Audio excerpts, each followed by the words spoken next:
Një nga arsyet për të ndjerë krenar sot është kjo. Dëgjoni pak.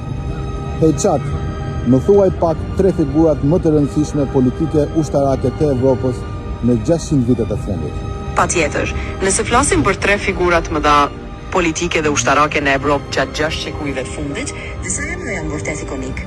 Napoleon Bonaparte, 1769-1121, një nga figurat më të rëndësishme ushtarake dhe politike në historinë evropiane. Napoleon Bonaparte i transformoi hartën e Evropës dhe themeloi një perandori të gjerë. Winston Churchill, 1874-1965, Churchill ishte një lider kyç të luftës së dytë botërore, duke udhëhequr Britaninë e Madhe në një nga periudhat më të vështira. Gjergj Kastrioti Skënderbeu, 1405-1166, një figurë e rëndësishme për shqiptarët dhe për Evropën në mesjet. Skënderbeu udhëhoqi rezistencën kundër perandorisë osmane për rreth 25 vjet, duke mbrojtur jo vetëm tokat shqiptare, por edhe një pjesë të Evropës nga zgjerimi osman. Këto 3 figura janë vërtet emblematike dhe kanë lënë gjurmë të thella në historinë e kontinentit. Pra, e thot edhe Çapi, Skënderbeu është në 3 figurat më të rëndësishme të Evropës në 600 vitet e fundit.